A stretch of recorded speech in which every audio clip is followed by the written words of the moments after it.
সাধন করিব কেমন ও দয়াল সহসুত প্রেম সাধন করিব কেমন দয়াল সহসুত প্রেম সাধন করিব কেমন ও দয়াল প্রেম রত্ন ধন পাবার আসে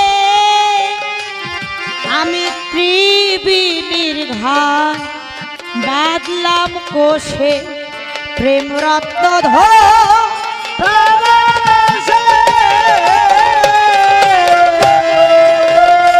ও দয়াল ত্রিবিনীর ঘাট বাদলাম কোষে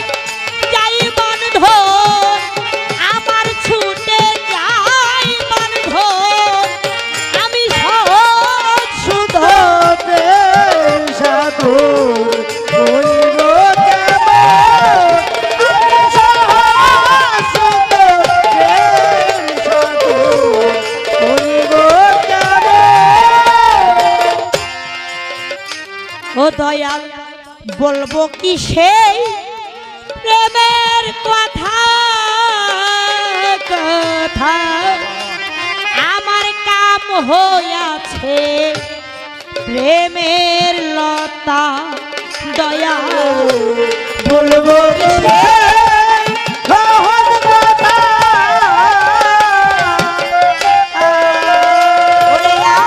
আমার কাম হইয়াছে প্রেমের লতা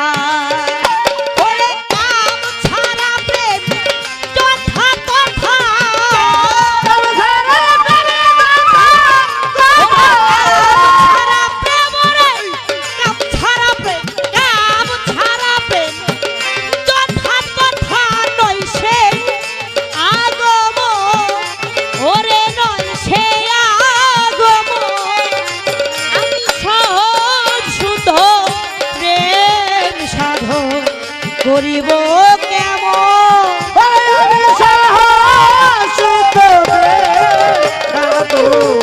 করিব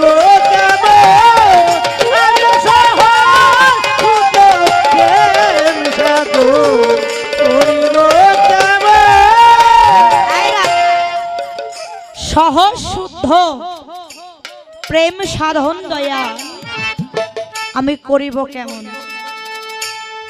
বাবা গানের কথাগুলো কি খারাপ লাগতেছে নাকি আপনাদের কারণ গানটা আমি কেন রাখলাম দয়ালের গানের থেকে অলরেডি সাবজেক্টটা চলে আসছে কারণ গানের পিছনে কথার পিছনে কথা না রাখতে পারলে গান না রাখতে পারলে ওই গানের কিন্তু মজা লাগে না তাই দয়ালের গানের কথা থেকে গানটা আমার চলে আসলো আর সবচাইতে বড় কথা যেটা আল্লাহ পাক আমাদের সৃজন করেছে আমাদের যে আমানত দিয়া পাঠাইলো ওই আমানত যদি আমরা রক্ষা করে ওই মালিকের কাছে নিয়ে না যাইতে পারি ওই আমানত যদি খেয়ানত করে রেখে যাই মালিকের কাছে জবাবদিহি করতে হবে কিনা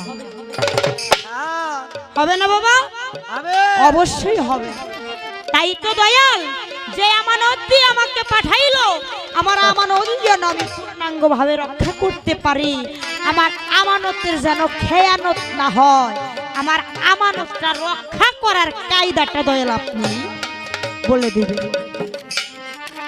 প্রেম রত্ন ধন পাওয়ার আসে ত্রিবেণীর ঘাট বাদলাম কোষে আমার কাম নদীর এক ধাক্কায় লেগে ছুটে যায় বান্ধন সান্ধন বলবো কি সেই প্রেমের কথা কাম হইয়াছে প্রেমের লতা কাম ছাড়া প্রেম যথা তথা দয়াল আমার নই সে আগুন আমি যতই ভাবসাগরে ঢুকতে চাই কাম থেকে আমার উৎপত্তি হয় কেন বাবা আমার যেন কোনো ক্ষয়ক্ষতি না হয়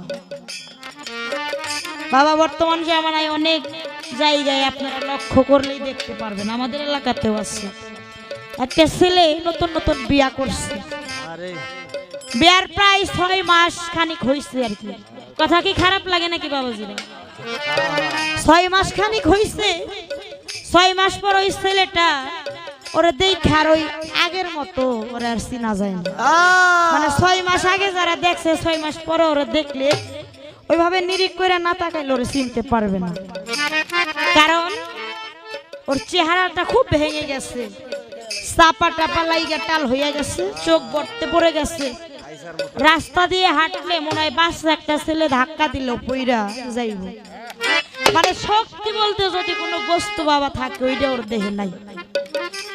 আর ওই ছেলের মা মানে গ্রামের মহিলারা তো সরল, সহজ সরল পদে ওই মহিলারা পাড়াই পাড়াই গল্প করে না, করে। ওই ছেলের মা প্রতিবেশীর বাড়ি গেছে, যাই কইতাছে বুঝিল কই কিলো কই পোলাডারে বিয়ে করাইছি, বাড়ি একটা বউ আনছি নাকি, বইলো ভাগরা হিসাব। বউ তো কয়দিনে আমার পোলাডারে শেষ দিয়ে দিছে।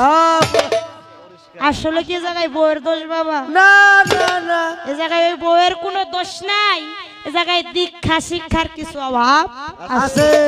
কারণ ও দীক্ষা শিক্ষা না লইয়া বিয়ে করেছে। পল্লী কবি জসীমউদ্দিনের একটা গান শুনছেন না, ওই রূপবান যাত্রা বইয়ের মধ্যে গানটা দেয় কি, দীক্ষা শিক্ষা না লইয়া আগে করছো বিয়া, বিনা খতে গোলাম হইছো নিজের গায়ে টাকা দিয়া। ও দয়াল, আমার যেন ওই গাইডের টাকা দেয়া গোলাম হইতে না, আমি যেন পূর্ণাঙ্গ ভাবে আমার আমানতটা ঠিক রাখতে পারি। ওই ঘাটে ক্ষয় হবে তো দূরের কথা, আমি যেন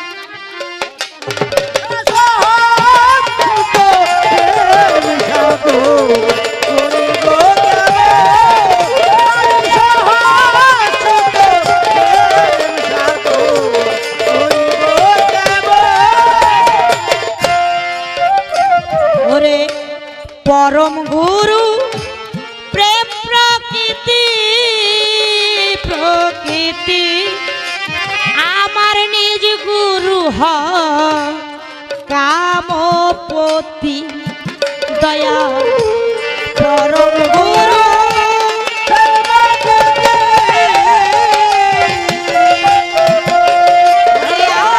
আমার নিজ গুরু হ কামপতি।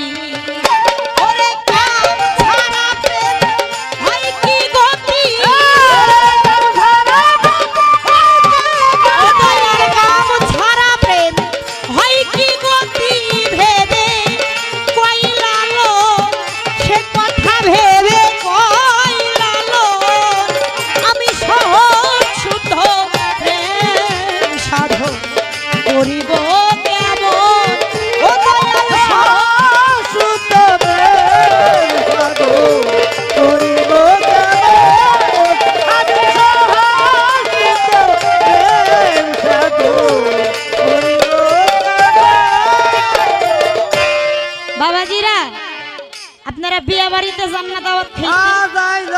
ছোট ওই বিয়ে বাড়ি কি খাওয়ায় আপনাদের অঞ্চলে? পোলাও মাংস,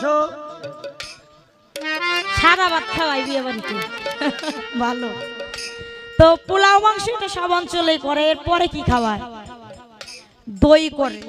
এটা গ্রাম অঞ্চলে বেশি করে, শহর অঞ্চলে ওই বোরহানি করে। ওই কমিউনিটি সেন্টারে বিয়ে হয় জায়গায় তো ভালো দুধ পাওয়া যায় না শহরে, সব এলো পানি দিয়ে মিশিয়ে গোয়ালরা নিয়ে বিক্রি করে গ্রাম থেকে নিয়ে। তবে গ্রাম অঞ্চলেই খাঁটি দুগ্ধটা বেশি পাওয়া যায়।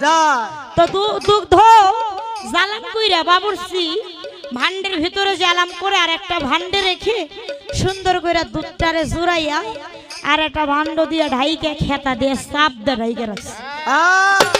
সকালবেলা ঘুম থেকে উঠে দেখে দইটা খুব সুন্দর ভাবে একবারে চাকা বেঁধে জমে আছে।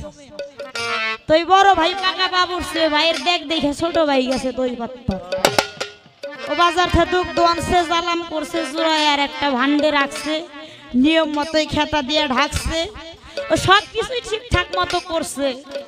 ওই যে দই পাতার আগে যে সাজা টাজা দেয় এগুলো ঠিক মতোই দিচ্ছি, কিন্তু দিয়া ওর সারা রাইতে আর ঘুম নাই। ওর চিন্তা একটাই, ওর দই কতক্ষণে জমবো।